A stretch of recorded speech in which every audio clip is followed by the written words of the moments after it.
قریب سے جاننے کی کوشش کرتے ہیں, ان کے بارے میں معلومات حاصل کرتے ہیں کہ وہ جو نبی پاک صلی اللہ علیہ وسلم کے ساتھ موجود لوگ تھے, صحابہ اکرام تھے, ان کا کیا رول تھا, ان کی کیا شخصیت کے پہلو تھے, ان کو ہم سیکھیں, جانیں اور اپنی زندگی میں اپلائی کرنے کی کوشش کریں گے. تو آج حضرت عمر فاروق رضی اللہ تعالیٰ عنہ کے حوالے سے ہم بات ہوگی. اگر آپ کی ہستی کے بارے میں جانیں, آپ کے دور خلافت کے بارے میں جانیں, تو جو آپ کا عہد خلافت ہے وہ تاریخ اسلام کا ایک یقیناً بہت سنہرا دور ہے. کیوں؟ کیونکہ ابھی ہم بات کرتے ہیں, فیصل ایدھی صاحب بھی ہمارے ساتھ موجود ہیں, عبدالستار ایدھی صاحب کی ہم نے بات کی, بہت سارا کام کیا ہے, ہیومینٹی کے لیے کام کیا, فلاحی اداروں کا قیام. تو اس کا آغاز کہاں سے ہوا؟ حضرت عمر فاروق سے ہوا کہ آپ نے ایک فلاحی ریاست قائم کی, عدل و انصاف کی بنیاد پر, اخوت و مساوات کی بنیاد پر, ہمدردی کی بنیاد پر, احترام انسانیت کا درس دیا. اور جو ہے وہ ہم دیکھتے ہیں کہ اگر آپ کے خلافت کی بات کی جائے تو آپ نے مختلف محکمے اور شعبے قائم کیے, جنہیں جو ہے نا وہ تاریخ میں اگر بات کی جائے تو اولیات عمر کے نام سے جو ہے وہ جانا جاتا ہے. تو سب سے پہلے آپ نے کیا کیا اور کن کن چیزوں کا قائم جو ہے نا مراکز اور محکمے قائم کیے؟ اگر آپ کے خلافت پر نظر ڈالیں تو بہت اہم کام نظر آتے ہیں. آپ نے بیت المال کا جو ہے وہ ادارہ, جسے ہم آج تک دیکھتے ہیں کہ ہماری ریاست میں بھی موجود ہے, وہ قائم فرمایا. شیرخوار بچوں کے لیے جو ہے وہ وظائف مقرر کروائے. آپ نے دیکھا کہ آپ خود بھی جو ہے نا وہ بہت اچھا خطابت کا فن بھی رکھتے تھے, شاعری کا فن بھی رکھتے تھے. تو اس حوالے سے جو ہے نا وہ اپنے قریبی لوگوں کے جو ہے نا مشاعرے, ان کے علم و کتابت, ان کا اس حوالے سے جو ہے نا سیشنز رکھتے تھے. اس کے علاوہ جیل خانے بنوائے, آپ نے فوجی چھاونیاں قائم کروائیں, آپ نے محکمہ پولیس اور خبر رسانی, جس کو ہم نیوز ایجنسیز آج کے دور میں کہتے ہیں, ان اداروں کا قیام جو ہے وہ تب اس دور میں رکھا. اس کے علاوہ جو ہے وہ آپ نے جنگلات, پہاڑوں کی پیمائش, ان کے جو جتنی بھی ڈائمنشنز ہیں ان کو جو ہے نا جغرافیائی طور پر اس کو لینے کا ایک نظام مقرر فرمایا. پہلی مردم شماری کروائی, اسلامی سکے جو ہے نا پہلی دفعہ وہ جاری کروائے. کئی شہر آباد کیے خلافت میں اپنی, اور کتنی طویل جو ہے نا وہ آپ کی ریاست تھی جہاں پر آپ نے جو ہے نا وہ حکومت فرمائی. اس کے علاوہ دور خلافت میں 4000 سے زائد مساجد کا قیام ہوا. اور ایسے نظر ڈالیں تو بہت سارے ایسے پہلو ہیں, بہت ساری ایسی چیزیں ہیں جو ہم نے دیکھا کہ جن کا آغاز وہاں سے ہوا. تو ہم یہ سب بہت ساری باتیں نا بہت کامنلی نہیں جانتے ہیں, جنہیں ہمیں جاننے کی ضرورت ہے کہ یہ سب یہ جو نظام بنائے گئے ہیں ہمارے اپنے لوگوں نے بنائے ہیں, اور تب بنائے ہوئے ہیں جنہیں آج ہم ویسٹ سے فالو کرنے کی اور کاپی کرنے کی جو ہے کوشش کرتے ہیں. تو اسی بارے میں بات کرنے کے لیے اور آپ کی شخصیت کے مزید پہلو اجاگر کرنے کے لیے میرے ساتھ مفتی فضل سبحان صاحب موجود ہیں. السلام علیکم مفتی صاحب, کیسے ہیں آپ؟ وعلیکم السلام ورحمۃ اللہ. الحمدللہ. مفتی صاحب, جیسے کہ میں نے کچھ قلیل سی جو ہے نا وہ انفارمیشن شیئر کی, تو جب میں پڑھتی ہوں نا اور جب دیکھتی ہوں تو میں کہتی ہوں کہ ہم کہتے ہیں نا کلچر رچ ہے, میں کہتی ہوں پرسنالٹیز ہمارے پاس کتنی رچ ہیں جن سے ہم کتنا کچھ سیکھ سکتے ہیں. نحمدہ و نصلی علی رسولہ الکریم. دیکھیے, کچھ شخصیات ایسی ہوتی ہیں کہ جن پر گفتگو کرتے ہوئے رونگٹے کھڑے ہو جاتے ہیں, ایسا ہی ہے. اور اگر استحضار کے ساتھ, کنسنٹریشن کے ساتھ ہم ان کی سیرت کو, ان کی سوانح عمری کو اور ان کے کردار کو, ان کی خلافت کو بیان کریں اور اس پر عمل کریں, ایسا ہی ہے, تو معاشرے کے اندر جو احساس کمتری ہے یا معاشرے کے اندر جو بھی خرابیاں اور خامیاں ہیں یہ ساری ختم ہو جائیں.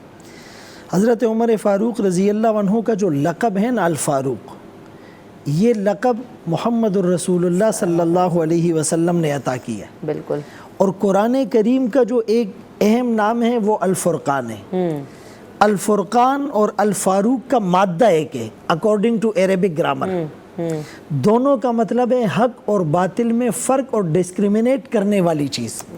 تو جیسے قرآن کریم حق اور باطل کے اندر ایک واضح لکیر ہے, اسی طرح حضرت عمر رضی اللہ عنہ فرق اللہ بہ بین الحق والباطل, اللہ نے ان کے ذریعے سے حق اور باطل کو الگ کر دیا. بے شک. یہ وہی حضرت عمر رضی اللہ عنہ ہیں کہ جن کے لیے بارگاہ خداوندی میں محمد الرسول اللہ صلی اللہ علیہ وسلم نے ہاتھ اٹھائے, اللہم اعز الاسلام, اے اللہ اسلام کو عزت دے. عمر ابن خطاب یا ہشام حضرت جو تھے ابو جہل, ان کے ذریعے سے. اور دوسرے موقع پر جو الفاظ ہے اید الاسلام, اسلام کو تائید اور قوت عطا فرما.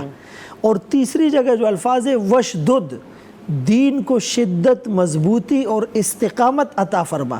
اسی لیے شاہ عطا اللہ بخاری رحمۃ اللہ علیہ سے جب کسی نے پوچھا کہ حضرت عمر رضی اللہ عنہ کی شخصیت کے اہم پہلو کیا ہے، فرمایا سارے صحابہ وہ مرید رسول ہیں اور حضرت عمر مراد رسول ہیں۔ واہ کیا بات ہے، رسول بالکل اللہ ایسا صلی ہی اللہ علیہ وسلم نے انہیں مانگا تھا، بالکل ایسے ہی۔ اور فرمایا ان اللہ جعل الحق علی لسان عمر و قلبی، اللہ نے عمر کی زبان پر اور عمر کے دل پر حق کو جاری کر دیا ہے۔ ویسے تو دنیا نے ہزاروں جرنیل پیدا کیے، لیکن دنیا جہاں کے فاتحین جس کے سامنے طفل مکتب لگتے ہیں وہ حضرت عمر رضی اللہ عنہ ہیں۔ تو حضرت عمر رضی اللہ عنہ 40ویں نمبر پر اسلام قبول کرتے ہیں، یعنی 39 کی لوگ تعداد پوری ہوئی تھی جب ان سے حضرت پہلے جو ہیں وہ بالکل مسلمان ہو چکے تھے، اور اسلام قبول کرنے کے وقت ان کی عمر 26 یا 30 سال تھی، بلکہ ایک عالم تو فرمانے لگے کہ یہی وہ گھڑی تھی جس میں حضرت عمر رضی اللہ عنہ پیدا ہوئے۔ اور ان کے اسلام لانے کا واقعہ کتنا عجیب ہے کہ ایک دفعہ تلوار ہاتھ میں لیے غصے میں بپرے ہوئے جا رہے ہیں، تو بنو زہرہ کے ایک شخص نے پوچھا کہاں کا ارادہ ہے؟ کہا جی ایک شخص ہے اور وہ نبوت اور رسالت کا دعویٰ کرتا ہے، اور اس نے لوگوں کو ان کے آباء و اجداد کے دین سے منحرف اور متنفر کر دیا ہے، تو ان کا قصہ تمام کر دیا جائے۔ تو اس نے کہا کہ آپ پہلے اپنے گھر کی خبر تو لیں، آپ کی بہن آپ کے بہنوئی کلمہ پڑھ کر مسلمان ہو چکے ہیں۔ اب رخ تبدیل کیا، دروازے پر دستک دی، اندر سے قرآن کی آواز آئی۔ دروازہ کھلنے پر حضرت خباب رضی اللہ عنہ جو ان کی بہن اور بہنوئی کو قرآن پڑھا رہے تھے وہ چھپ گئے، اور انہوں نے بہن سے استفسار کیا کہ بھائی کس چیز کی آواز تھی؟ وہ کہنے لگی ہم تو جنرلی باتیں کر رہے تھے۔ کہا نہیں، تم قرآن پڑھ رہے تھے۔ چپکے چپکے کیا پڑھتی تھی؟ اور اتنے میں حضرت عمر رضی اللہ عنہ نے جب اپنے بہنوئی کو مارا، بہن بچانے آ گئی، بہن کو جو تھپڑ رسید کیا تو چہرے سے خون نکل آیا، لیکن وہ بہن بھی حضرت عمر کی تھی۔ کہنے لگی اگر تو خطاب کا بیٹا ہے میں بھی خطاب کی بیٹی ہوں، ٹکڑے ٹکڑے کر دے، دامن مصطفیٰ چھوٹ نہیں سکتا۔ اب عمر حیران ہو کر، پریشان ہو کر، ششدر ہو کر، ورطہ حیرت میں ڈوب کر، حیرت و استعجاب کے سمندر میں مبتلا ہو کر، سمم بکمن عمیون کی تصویر بن کر یہ سوچنے پر مجبور ہو گیا کہ وہ عمر جس کے سامنے مکے کا پہلوان نہیں آ سکتا، ایک عورت کھڑی ہو گئی۔ کہا لا تو صحیح، بتلا تو صحیح وہ کون سی کتاب ہے؟ اس نے کہا اس کتاب کے آداب سے تم واقف نہیں ہو، لا یمسہ الا المطہرون، وضو کر کے آؤ گے تو قرآن ہاتھ میں دوں گی۔ اب وضو کیا اور قرآن کی تلاوت ہوئی، طٰہٰ ما انزلنا علیک القرآن لتشقیٰ۔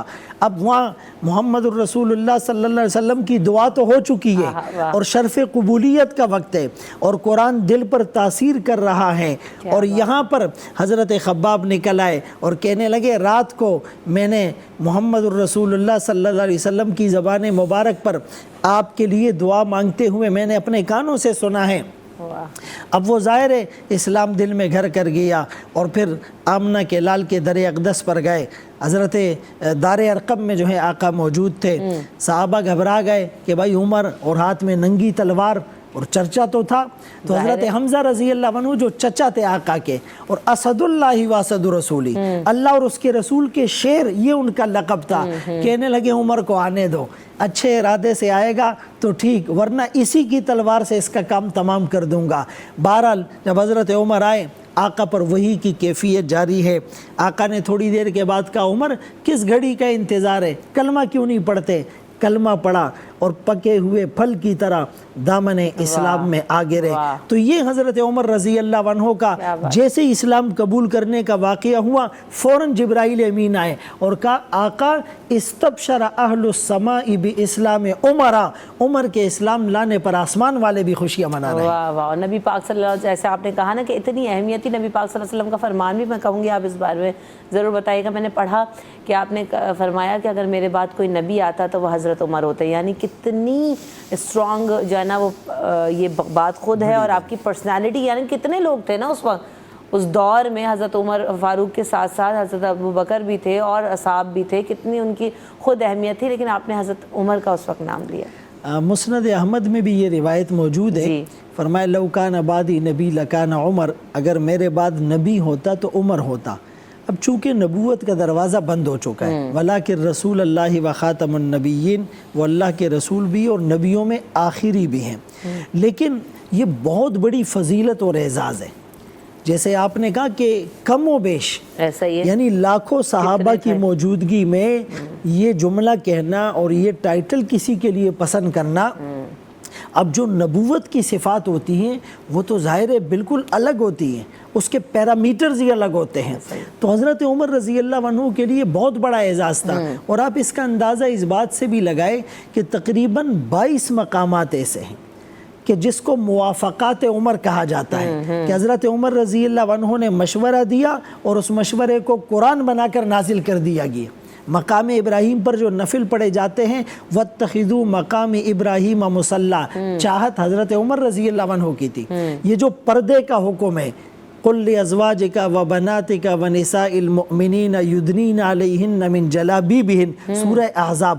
یہ حضرت عمر رضی اللہ عنہ کی رائے تھی کہ منافقین کی نظریں ازواج مطہرات کے اور بنات رسول کے اور اہل بیت کے پاکیزہ چہروں پر نہیں پڑنی چاہیے. اسی طرح یہ جو بدر کے قیدیوں کے رضی اللہ عنہ نے فرمائے فدیہ لے کر چھوڑ دیا جائے، حضرت عمر رضی اللہ عنہ فرمانے لگے نہیں، یہ پھر ہمارے مقابل آ کر سفرا ہو کر ہم سے لڑیں گے، لہٰذا ان کو قتل کر دیا جائے تاکہ دوبارہ یہ اسلام کے خلاف شرنگیزی نہ کر سکے. اگرچہ کثرت رائے کی بنیاد پر اللہ کے رسول صلی اللہ علیہ وسلم نے صدیق اکبر رضی اللہ عنہ کی رائے پر عمل کیا، لیکن قرآن میں اس پہ وارن کیا گیا کہ حضرت عمر کی رائے اچھی تھی. ما کان لنبی ان یکون لہ اسرا حتی یسخن فی الارض تریدون عرض الدنیا واللہ یرید الآخرہ واللہ عزیز حکیم. تو اس طرح کے 20 واقعات ایسے ہیں کہ جس کو موافقات عمر کہا جاتا ہے.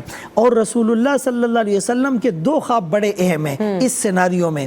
ایک موقع پر آپ نے فرمایا کہ میں خواب دیکھتا ہوں کہ میرے پاس دودھ کا ایک پیالہ لایا گیا اور میں نے اس سے دودھ ہو کر سیر ہو کر پیا، اور اتنا میں سیر ہو گیا کہ اس کی سیرابی کے اثرات میرے ناخن میں نظر آنے لگے.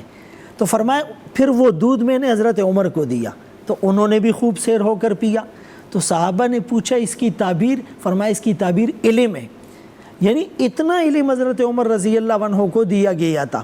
اور دوسرے خواب میں رسول اللہ صلی اللہ علیہ وسلم نے دیکھا کہ مجھ پر کچھ لوگ پیش کیے گئے، ان کی قمیصیں پہنے ہوئے ہیں، کسی کی قمیص اس کے ناف تک ہے اور کسی کی قمیص جو ہے اس کے گھٹنوں تک ہے، لیکن حضرت عمر جو قمیص پہنے ہوئے ہیں وہ اتنی لمبی ہے کہ وہ زمین پر گھسیٹتے ہوئے اسے جا رہے ہیں. تو صحابہ نے پوچھا اس کی تعبیر اور تعویل کیا ہے؟ فرمایا دین، یعنی دین کے اوپر عمل کرنے میں وہ اس انتہا درجے کو پہنچے ہوئے تھے کہ لسان نبوت سے لو کان بعدی نبی لکان عمر کا ٹائٹل انہیں مل رہا ہے. واہ کیا بات ہے. ہر پہلو آپ اٹھا کر دیکھیں تو آپ کو کتنی روشن جو ہے نا وہ شخصیت نظر آتی ہے، کتنا کچھ سیکھنے کو ملتا ہے. دور خلافت کی اگر بات کریں بطور حکم دین پہ تو یقیناً عبور تھا، اور اس دین کو آپ نے اپنی خلافت کے دور میں آپ نے بطور حکمران کتنا اپلائی کیا، اور کتنے یہاں خالی دین کی وجہ سے نہیں، ایک سوشل ہم کہتے ہیں نا پرسنالٹی، ایک بطور سوشل پرسنالٹی، ایک بطور لیڈرشپ، ایک بطور بہترین لیڈر جو ہے نا وہ آپ کے کردار کے حوالے سے بات کریں گے. But after this break.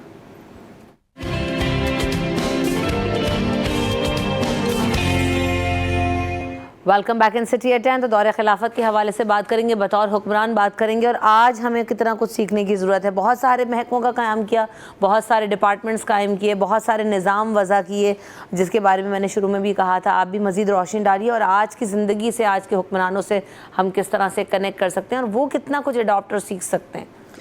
دیکھیے بنیادی طور پر کسی کی شخصیت کو بیان کرنا آسان ہوتا ہے، لیکن اپنی زندگی کو سانچے میں ڈالنا یہ مشکل ہوتا ہے، اور یہی مقصود اور اصل ہے.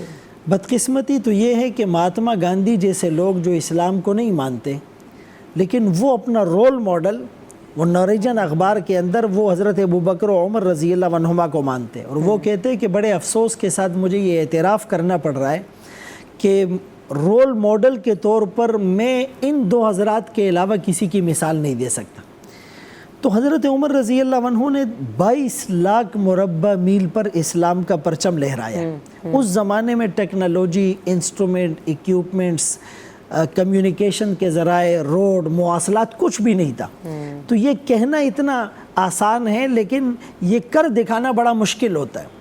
پھر وہ ایسے خلیفہ بنے کہ آج ان کی خلافت کے جو بہترین اصول تھے اس کے اوپر یورپ جو ہے وہ دن بدن ترقی کی منزلیں طے کر رہا ہے اور ہم دن بدن زوال کی طرف آ رہے ہیں. تو سب سے جو بنیادی چیز ہوتی ہے نا وہ ہے کرپشن کا خاتمہ، بدعنوانی کا خاتمہ. وہ ایسے حکمران تھے کہ اگر رعایا بھوکی ہیں تو وہ خود بھی پیٹ بھر کر نہیں کھا رہے. ایک موقع پر یہ بیمار ہو گئے اور طبیب کو بلایا گیا. طبیب نے ڈائیگنوز کیا، تشخیص کی کہ بھائی بھوک کی وجہ سے انتڑیاں خشک ہو چکی تو ان کو زیتون کا تیل استعمال کرنا پڑے گا. تو کہنے لگے میرے پاس تو زیتون کا تیل نہیں. تو لوگوں نے کہا بیت المال سے لے لے. فرمایا بیت المال میں کتنا تیل ہے؟ انہوں نے کوئی تعداد اور مقدار اس کی بتائی. فرمایا کہ اگر پوری رعایا میں تقسیم کیا جائے تو میرے حصے میں کتنا تیل آئے گا؟ کہا وہ تو بہت معمولی سا ہوگا، اس سے تو کوئی فائدہ نہیں. تو اپنے نفس کو مخاطب کر کے کہنے لگے کہ تو بھوک سے مر جائے گا لیکن تجھے زیتون کا تیل نہیں ملے گا. یعنی ایسی کیفیت. ایک دفعہ بیت المال کے اونٹ جو ہیں وہ کہیں مس ہو گئے، گم ہو گئے. تو خود تپتی دھوپ میں، یعنی ابھی ہم حج کے موقع پر تھے، 52 ٹیمپریچر تھا، فیلنگ 55 کی تھی. اور ابھی تو روڈ اور شاور اور پانی اور شیڈ اور پتہ نہیں کتنی فیسلٹیز آ گئی ہیں. لیکن اس زمانے میں چٹانوں پر اور بے آب و گیا وادی اور لق و دق صحرا میں کیا منظر ہوتا ہوگا.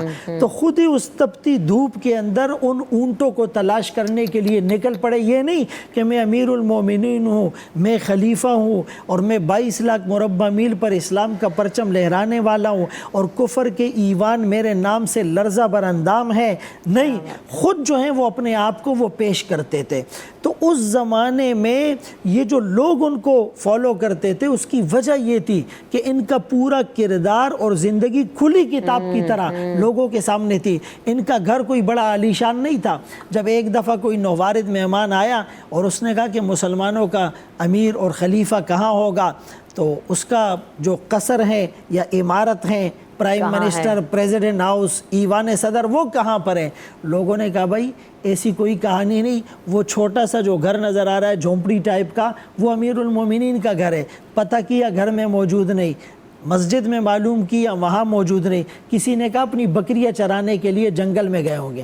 جب وہ جنگل جاتا ہے تو ایک اینٹ کو یا پتھر کو اپنا تکیہ بنا کر اس پر آرام کر رہا ہے. کوئی گارڈ نہیں ہے، کوئی جو ہے وہ پروٹیکشن اور سیکورٹی اور پروٹوکول نہیں ہے. تو وہ حیران ہو کر کہنے لگا کہ جب مسلمانوں کا خلیفہ انصاف پر کھڑا ہوتا ہے تو ایسے جنگل میں بغیر پروٹوکول اور سیکورٹی کے سو جاتا ہے. اور جب وہ کرپشن اور بدعنوانی کرتا ہے تو پھر اس کے پاس BCO گارڈ اور سینکڑوں گاڑیاں اور پتہ نہیں دنیا جہاں کی پروٹیکشن سیکورٹی اس کے پاس ہوتی ہے، لیکن چین سکون اطمینان نہیں ہوتا، وہ ریسٹ لیس اور بے چین رہتا ہے. تو حضرت عمر رضی اللہ عنہ نے کسی بھی محکمے کو قائم کرنے میں 2 بنیادی چیزوں کا خیال رکھا. ایک تو اس کو میرٹ کی بنیاد پر عدل و انصاف تو بس ایسا تھا کہ کیا کہنے. جی، اذا وسد الامر الى غیر آلہ فانتظر الساعہ. فرمائے جب ذمہ داری نااہل لوگوں کے سپرد کر دی جائے تو قیامت کا انتظار کرو. سورہ نساء ان اللہ یأمرکم ان تودوا الامانات الی اہلہا. اللہ تمہیں حکم دیتے کہ امانتوں کو اس کے اہل تک پہنچاؤ. امانت پلورل اور جمع کا صیغہ ہے، صرف پیسے لینا دینا امانت نہیں ہے. آپ کا مال، آپ کا عہدہ، آپ کی اولاد، آپ کا ڈیزگنیشن، یہ ساری چیزیں امانت ہے. تو ایک خیال وہ یہ رکھتے تھے کہ اس محکمے کا جو ذمہ دار ہے وہ اہل ہونا چاہیے، اور دوسری بات اس میں کرپشن اور بدعنوانی نہیں ہونی چاہیے. تو اس بنیاد پر وہ محکمے دن بدن ترقی کرتے گئے. عدل و انصاف کی آپ نے بات کی، تو عدل و انصاف تو ایسا تھا کہ بڑا سے بڑا کوئی جابر اس وقت کا ہوتا، لیکن اگر وہ مجرم ہوتا تو اس کو عدالت کے کٹہرے میں کھڑا کر دیتے تھے. تو حضرت عمر رضی اللہ عنہ نے یہ جو نظام جو بھی بنائے تھے، ایک نظام آپ صرف سرحد کی پہرہ داری کا نظام آپ دیکھ لیں کہ آج پوری دنیا کے اندر افواج ہوتی ہے جغرافیائی سرحد کی محافظت اور حفاظت کرنے کے لیے موجود ہوتی ہیں، تو یہ سارا ان کے زمانے کا ایک نظام تھا جو دن بدن جو ہے وہ ترقی کرتا اب گیا۔ جیسے مفتی صاحب ابھی آپ نے ذکر کیا نا کہ دنیا نے حضرت عمر فاروق کو رول ماڈل بنایا اور اس کے بعد ان کی چیزوں کو اپلائی کر کے ترقی یافتہ ممالک کے صف میں کھڑے ہوں، اور آج ہم کہاں ہیں۔ جب میں مختلف پہلوؤں کا جائزہ لے رہی تھی، پڑھ رہی تھی، دیکھ رہی تھی، تو یہ چیز مجھے بڑا انسپائر کی کہ آپ یہ دیکھیں نا کہ آپ نے شیر خوار بچوں کے لیے وظائف مقرر کیے۔ ابھی جب ہم ویلفیئر اسٹیٹس کی بات کر رہے ہیں، یا ابھی ہم دیکھتے ہیں کہ دور حاضر میں لوگ یورپ کو یا کینیڈا کو یا US کو بہت پسند کس لیے کر رہے ہوتے ہیں کہ وہاں پر آپ کو پرکس بہت مل رہے ہیں اپنے بچوں کے لیے، نیو بورنس کے لیے۔ تو یہ نظام تو اسلام کا دیا ہوا نظام ہے جو کہ ہمیں شاید پتہ ہی نہیں ہے۔ ہم یہ دیکھ رہے ہیں نا کہ یار وہاں تو پیسے بھی مل جاتے ہیں چھوٹے بچوں کے، پھر ان کی ایجوکیشن کے لیے بھی جو ہے وہ حکومت پیسہ لگا رہی ہے، تو اور ہمارے اپنے اسلامی جمہوریہ پاکستان میں ہم دیکھ رہے ہیں کہ ایسا کوئی نظام نظر نہیں آ رہا۔ میری معلومات کے مطابق یورپ میں یا UK وغیرہ میں باقاعدہ عمر لاس کے نام سے وہ ریسرچ ہوتی ہے، اور اس پر جو ہے وہ PhD اور تھیسز لکھے جاتے ہیں، اور وہ اس چیز کو اپریشیٹ بھی کرتے ہیں اور اعتراف بھی کرتے ہیں۔ یعنی حضرت عمر رضی اللہ عنہ نے اپنے دور خلافت میں پہلے یہ فرمان جاری کیا کہ بھائی جب تک بچہ دودھ پیے گا تو اس کو بیت المال سے کچھ نہیں دیں گے، لیکن 2 سال جو مدت ہے دودھ پینے کی، اس کے بعد اس کو وظیفہ جاری ہوگا۔ اب ایک دن رات کو گشت کر رہے ہیں اور ایک گھر سے بچے کے رونے کی آواز آ رہی ہے، تو دروازہ نوک کر کے اس مائی سے پوچھا کہ بچہ کیوں رو رہا ہے؟ تو کہا کہ یہ بھوکا ہے، دودھ مانگ رہا ہے۔ تو کہا اس کو دودھ پلاؤ۔ کہا اگر اس کو ابھی دودھ نہیں چھوڑاؤں گی تو وظیفہ تو جاری نہیں ہوگا۔ تو ابھی اس کی عمر 1 سال ہے، لیکن میں دودھ چھوڑانے پر اس لیے مجبور کر رہی ہوں تاکہ وظیفہ جاری ہو جائے، گھر میں خرچے نہیں ہیں اور گھر کا چولہا بجھ گیا ہے۔ تو حضرت عمر رضی اللہ عنہ آئے اور اتنا روئے کہ عمر تو کتنے بچوں کو اور کتنے خاندانوں کو بھوکا مارے گا، اور اپنی جو ہے وہ جو ان کی مشورے کی شورا تھی ان کو جمع کیا اور کہا کہ اس رول کو چینج کرنا ہے، بچہ پیدا ہوتے ہی ان کے لیے وظیفہ جاری کر دیا جائے، اور اپنے آپ کو ملامت کیا اس بات پر۔ آج دیکھیں یورپین کنٹریز میں جیسے آپ نے کہا کہ لوگ کہتے جی بڑے اچھے ہیں اور رسپیکٹ آف ہیومینٹی ان میں بہت ہے، اور بچے کے پیدا ہوتے ہی وظیفہ جاری ہو جاتا ہے، اور اس کا میڈیکل اور اس کی ایجوکیشن اور آل کائنڈ آف فیسلٹیز اس کو دی جا رہی ہیں، تو یہ تو کریڈٹ حضرت عمر رضی اللہ عنہ کو جاتا ہے، اسلام کو جاتا ہے۔ اسی طرح جب ایک بوڑھے کو دیکھا کہ وہ بھیک مانگ رہا ہے تو پتہ کیا وہ یہودی تھا، اس کو کہا تم بھیک کیوں مانگتے ہو؟ کیا تمہیں بیت المال سے وظیفہ نہیں ملتا؟ اس نے کہا وظیفہ تو مجھے ملتا ہے، لیکن وہ اتنا کم ہوتا ہے کہ میں جس کا غلام ہوں میں اس کو دے دیتا ہوں، خود تو کچھ کما نہیں سکتا، بوڑھا ہو چکا ہوں، تو اس لیے میں بھیک مانگتا ہوں۔ تو حضرت عمر رضی اللہ عنہ اس پر بھی اپنے ساتھیوں کو جمع کر کے کہنے لگے کہ اس کے اوپر جو اسلام کا ٹیکس جسے ہم جزیہ کہتے تھے، اس زمانے میں ایک سسٹم تھا، وہ اس سے ہٹا لیا جائے، چونکہ جب تک اس کی پیٹھ کمانے کے قابل تھی تو یہ کما کر دے رہا تھا، اب تو یہ اس قابل ہی نہیں رہا۔ تو یعنی غیر مسلموں کے ساتھ بھی ان کا بیہیویئر ایسا تھا کہ آج دنیا عمر لاس کے نام سے اپنے ملکوں میں قوانین رائج کر رہی ہے۔ تو ہمیں پھر تو مفتی صاحب بہت کچھ پڑھانے کی، اپنے نصابوں میں اپنی ان سب چیزوں میں کرنے کی ضرورت ہے۔ وجہ یہی ہے کہ ہم بھی یہ دن آتے ہیں تو ہم بھی ٹی وی میڈیم پہ یا کسی طرح جو ہے نا اپنے علماء کرام سے کچھ سنتے ہیں اور جاننے کی کوشش کرتے ہیں اور اپلائی کرنے کی کوشش کرتے ہیں، لیکن میں یہ سمجھتی ہوں جیسے آپ نے عمر لاس کی بات کی نا، تو ہمیں اپنی سوسائٹی میں ان کو اپنے نصاب میں، اپنے ایجوکیشن سسٹم میں ان کو ڈالنا پڑے گا اور پڑھانا پڑے گا۔ وہ 1-2 جو ہے نا صفوں کے چیپٹر سے اسلامیات کی کتاب سے کچھ نہیں ہونا، ان کے تو اتنے پہلو ہیں کہ ہر ایک چیز کو کھول کے پڑھنا شروع کریں تو آپ یہ دیکھیں گے کتنا کچھ ان پرسنالٹیز میں نظر آئے گا۔